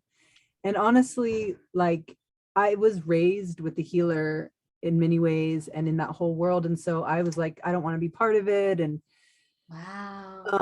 and I, you know, it was a whole journey, but I noticed, and people would talk to me about certain things, especially like my mom too. And I'd just be like, "Ugh, yeah, like, you know what I mean? Like, just didn't really feel it. And then They almost like, because it was coming through the lens of somebody else, maybe even a little bit differently than you would walk into healing, that you I didn't think know that that's part healing of could it. I be think the main different. thing, is what I'm noticing just through my experience and the work I do and my own, just all of it, is it's something like the layers of film, of judgment, of this and that we have, that allows us to hear or not hear certain things. But then when the need is there, all of a sudden we're open, right? So I don't remember where I was going with that, but Well, you know, I think that again is tangible evidence of a frequency shift, because when your frequency is lower, you're not able to receive from a higher frequency. And if healing is in that higher frequency, you have to do the work to vibe up, to be able to hear it, to accept it, to receive it the way that maybe the person on the other end was hoping that you would. But it takes, yeah, I love that. and walks through life, right, to get to the point where you can hear it the way that the frequency is intending for you to hear it and feel it. Mm, I love that. That conjures up a lot of images and ideas for me too. Ooh, that's exciting. Yeah. Yeah. Do you got to put your baby to bed? He's sleeping.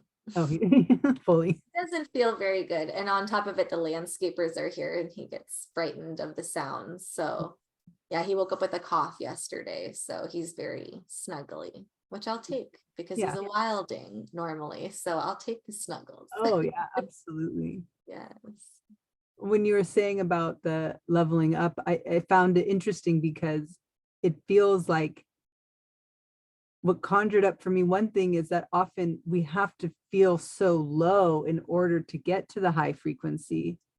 It's rare that someone seeks out when they feel good. Usually they seek it out when they feel bad. So that's like an interesting like contrast, an interesting like representation of the yin yang, like, you know, that need that, you know, this hurt brings us to healing, that this feeling lower and lower, maybe in frequency, brings you to a higher frequency. It's hard to want to go there, feel that you'll go there without it. And that's like the gift of the suffering, which is hard to wrap your head around when you're suffering. The Ram Dass teaches a lot about the suffering. Ram Dass is I have a very special heart connection with Ram Dass. He has taught me so much and shifted me in so many ways. The way he teaches through storytelling and analogies is how I teach and I understand the world. So it feels very, we have some similarities in our human design and how he trialed and errored through life to find all these lived experiences to share with the world. And Ram Dass teaches that the suffering is so necessary for us to uncover the biggest nuggets of knowledge. Like on the other side of suffering is the most expansive growth and love and joy. And that is really hard when you're sitting in the thick of the suffering.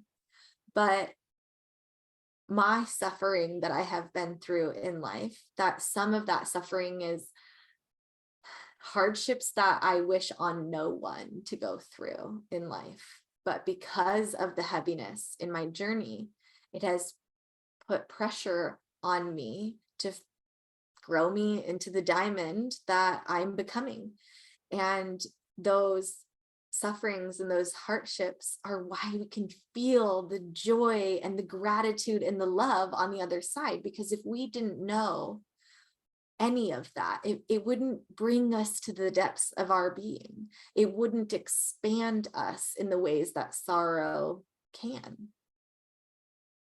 So when we can shift our mindset to think that the heavy, hard things that come in life are not here to break us, they are here to expand us.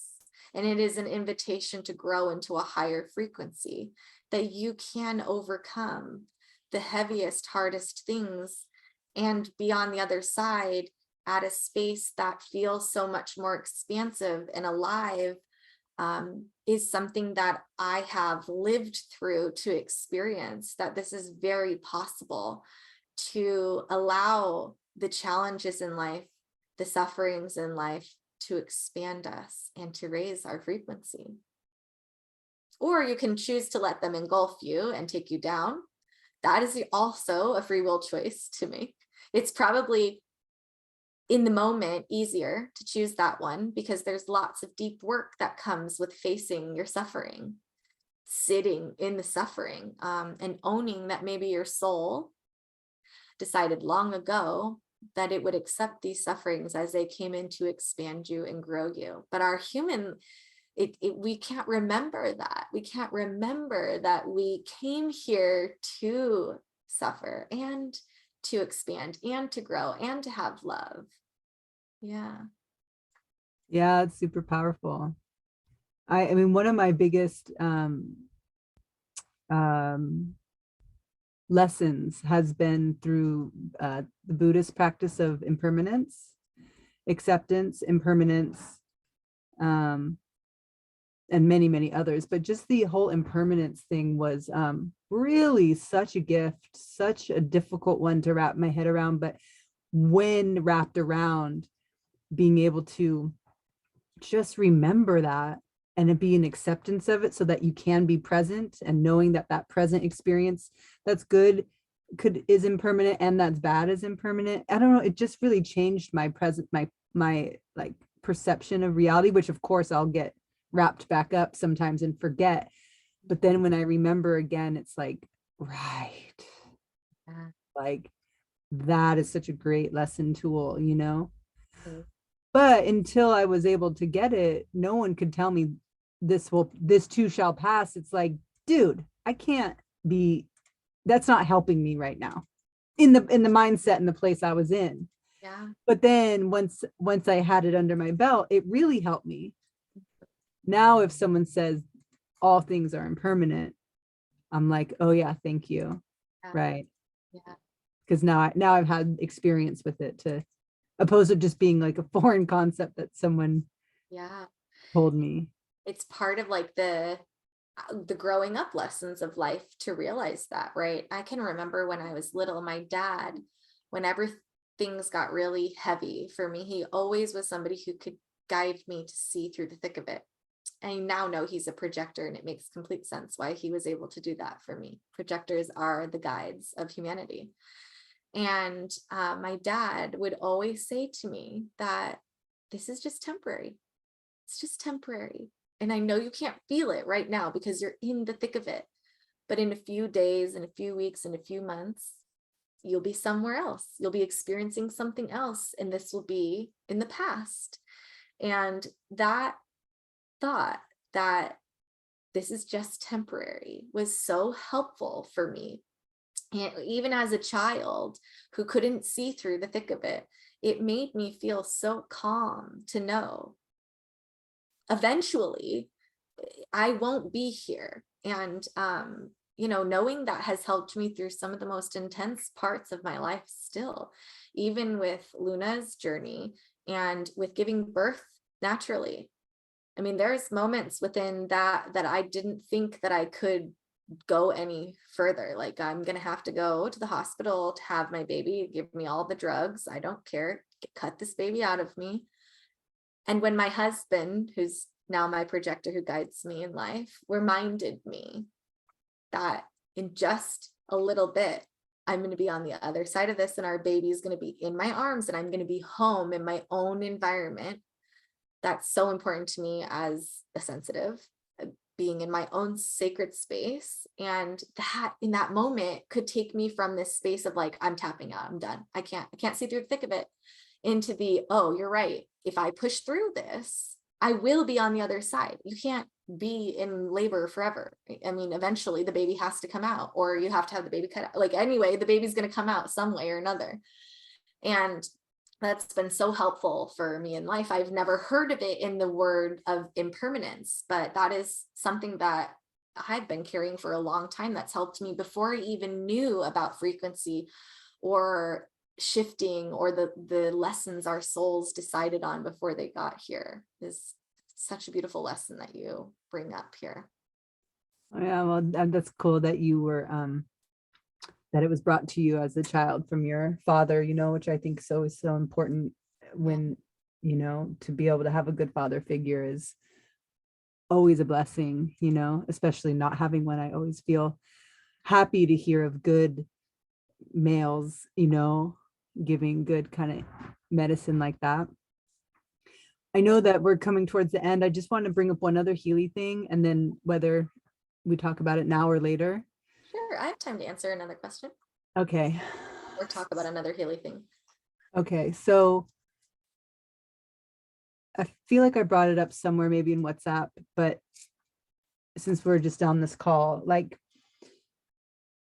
there's a person in my life that I'm deeply close with and have deep, deep love. It's mutual, deep love. And this person is a healer, is but can't be because they're too sensitive now, and going through all kinds of health issues, and and like life has been very challenging, and the whole thing is just so hard, and they want to get to the next level of their life, but they're so sensitive and so psychic and all these things that they're afraid to do something too different because their past experience has been, when these things happen that should be healing, they actually rock my life. And like, I'm not ready for the rocking, even though I want change. I don't want my security messed up until I know where I'm going. Right. So that's like a really hard place to be in. And they believe in Reiki, they believe in support, they love God, they pray. And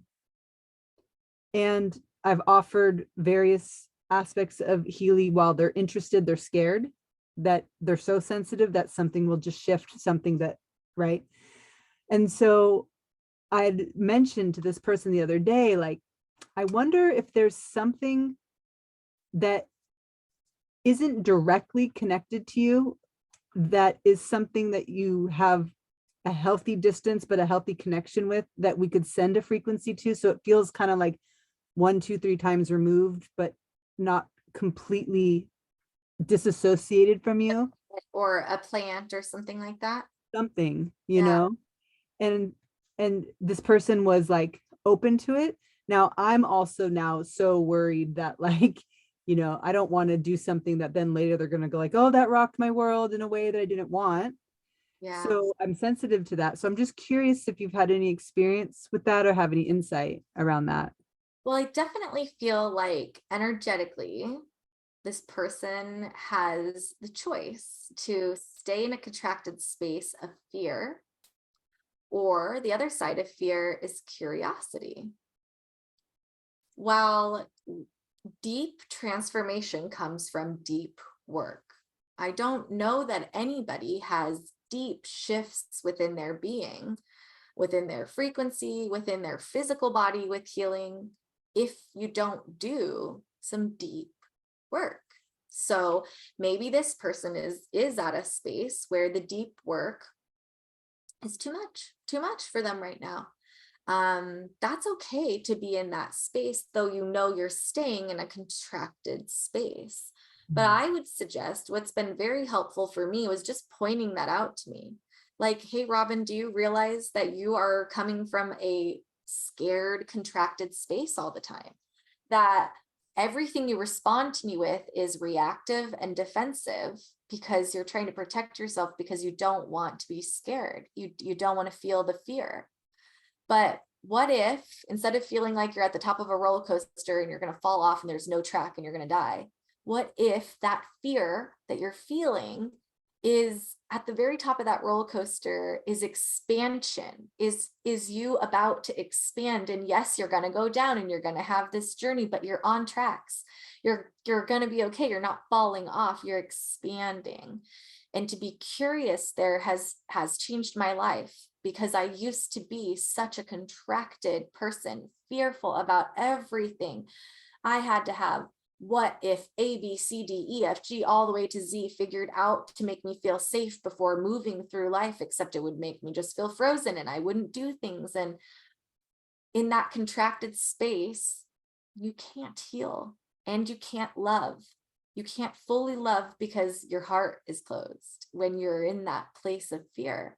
And when this was all brought up to me, because I might have been feeling these things, but I didn't have conscious awareness of what it was all doing. Even just hearing that was enough to say, so it's fear that is holding me back. It's fear on this deep level, which brings me to these so moments, because it's not that we move from a space where we don't feel fear anymore. We still feel fear and get contracted, but it's the process of sewing it, like I like to call it, of so there's fear, and sitting with it, welcoming, like it's there for a reason. It's there because you're at the top of the roller coaster and you have the opportunity to expand. And you can lean into the curiosity of that. And it might be uncomfortable. Like you might hate roller coasters. You might not like that feeling of your stomach jumping up into your throat when you go down. But then afterwards, you're, like you get off and you're at the amusement park and you're having a good time because you did it, you faced your fear. And that all has been just really life-changing for me. And I think that that's the invitation to give, is more of a maybe ask if you can share this. Observation that you've had, ask for the, so that you're not just sharing this on ears that aren't receptive, and see if that helps to shift them. And then, offering something like, do you have a plant, maybe even a plant, because maybe to them, the animal is too close. If they have a pet that's too close, I don't want you to work on that. Maybe even suggest just go buy a plant, don't even use one of the plants you like. Buy one at the grocery store that looks like it's withering away because it's been at the grocery store. And let me send frequency to this plant for a week and just watch what happens with the plant and see if that is a way that they can see that there is beauty in what comes with healing, what comes with expansion. Okay, so this is what just came from what you said, because this person won't allow plants in the house because the cats and the toxins and all these different things. So, but I could get a plant sent to her house that would stay outside, or and just say just make sure it's watered or something. And then or I so wonder, do they have a piece of maybe machinery that is annoying because it's not functioning well? Maybe there's something that you can send it to an inanimate object, you can send Healy to a computer that is on its last leg and see. And now I haven't done this personally with a computer or an inanimate object like that, but you can do that from the Blue app and see, many people have done this for their cars or their houses, and it's shifted the energy of those inanimate objects. And so maybe even just that, an inanimate object. Yeah, it's for this particular person, because they are so sensitive, anything that's connected in their world. So I was thinking there was something, could there be something else? Now that I'm saying it out loud, maybe there's an organization that they really believe in, but then don't you need the permission of so anything that was like a machine or even a plant, anything that's near or around their house, that's going to be too close for their sensitivity. I would say this: if this person is in that contracted of a state, then I don't know that they'll be open enough to, even if you did get them to say okay, fine, to the outside plant, are they even in a state that they could see what the Healy had done to this plant? Or would they say, oh, well, it's outside, it's the sunshine, it rained 3 times, that's why it's this? And no, this person very, very, very much believes and very, very, very much wants the healing. But what has happened is that so many things that they went towards that should have helped and healed them instead hurt them more or changed something drastically horribly to others around or close to them, that they feel that there's something they've become into this frozen space. And so what I've been thinking is, how is there a way to somehow comfort their environment or something 2 times removed in a way? For what I'm saying is, if they saw the plant doing better, they wouldn't say, oh, it's just the water or sun. They believe in frequency, Reiki, energy medicine, everything. They are just scared and worried based off of their experience that there's some reason in their life that they don't understand why things have happened the way they've happened. So I'm seeing this obstacle and this gift of Healy and going, I'm so curious if it can't be direct because of all these reasons. What might be another way? And they are open to it, but very fearful. So it's could there be a place that was supportive, that wouldn't feel like it rocked any of their energy? Yeah.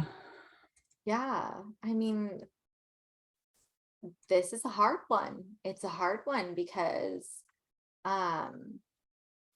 I don't want somebody to feel overwhelmed by the Healy, to be pushed into deep shadow work that they are not ready to do. But the Healy will do that.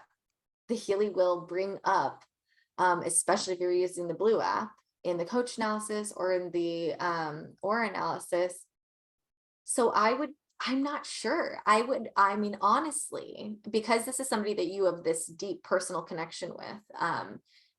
If you didn't, I would just say, like, just don't waste your energy on this person and trying to get them on the Healy. Maybe they'll see in time how well you're doing, how much you have shifted, and then be curious.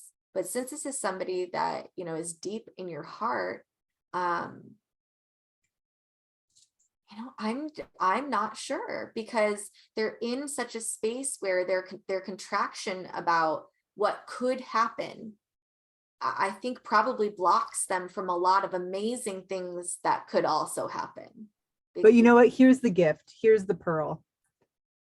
Just the word contraction actually is the gift, because the opposite of contraction, that could be where the energy could go. Like the energy could go to what they chose as, like a healthy vibration, opposite of contraction. Well, if you think about what contraction is, a tightening of the body, a closing of the body, and the opposite of contraction is surrender, is surrendering. And this is also the process of birth. And also, I would say the process of birthing a new you, is learning to surrender that,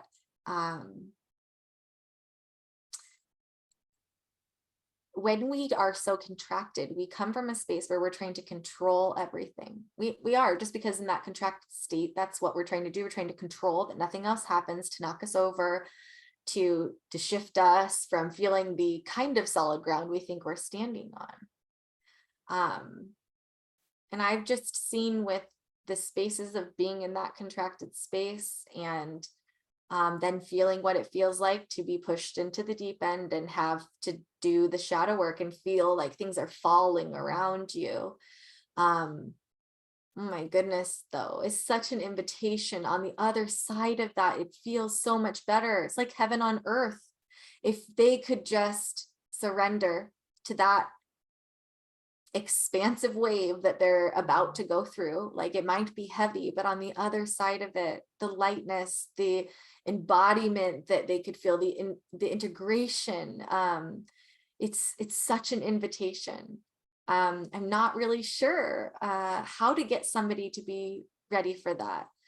It took me a long time to get to this space where I could acknowledge that I could even be brave enough to jump into the deep end. Yeah. Yeah, absolutely. I mean, this person is an elder, and so they've been doing it, it's not their first rodeo, and it's a different phase of life to be, they've always been courageous and risky and taken care of everything. So now they're in a more fragile elder place where it's different, it's different for this person. But yeah, absolutely, the contracting, and controlling, and that's exactly the place. And so that's the question is, I wonder what program, like, because I do believe that there is a program or a system that is a few times removed, that's connected but not too connected, that could just work like 3 layers out within the field somehow. Like, You're that layer. Me? Yeah, but maybe some of the transformation and experiences that you have had and will have, maybe you're that layer. Maybe because they trust you and they trust your heart and they know your heart, that just maybe even a little bit more time with you experiencing the Healy. So maybe even get curious and start exploring more programs through you that you think might be right for this person. Okay, that feels like the answer right there, because I almost cried when you said it's me. And so that touches a spot, and I think that is, and I know that to be true, because this person is like, I'm gaining more confidence and learning more watching your healing, trusting in these things as I'm watching it help you. but I would never, and I'm doing it for myself and sharing with this person, but never considered me being maybe an outside layer, with that idea in mind. Yeah. I like it. That's This is why having a group like this is so amazing, because I mean, the question that you asked, if you asked an average person on the street, who knows what their response is to you, but being able to have a space where you can be curious about these things with others for me is so expansive in life to have more of you to question these things with and be curious and inquisitive with is just, it lights my soul up. Yeah, me too. Absolutely. It's very cool. And I hope anyone else that watches, it'd be interesting to see if someone else has a similar question. Yeah, if anybody else has any suggestions, for something that's 2 or 3 times removed as well. Or maybe you've been through a certain situation with a loved one of yours that you know deep inside the healing could help so much, but they are, for whatever reason, not receptive to it. Maybe they have some advice that they can share as well after hearing this recording.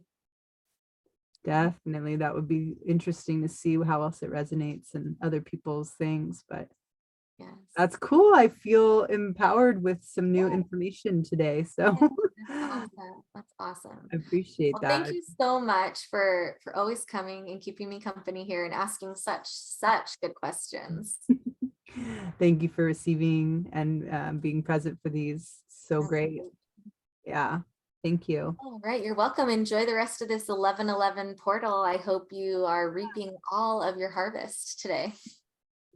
Thank you. And to you. Thank you. All right. Bye. Take care. Bye.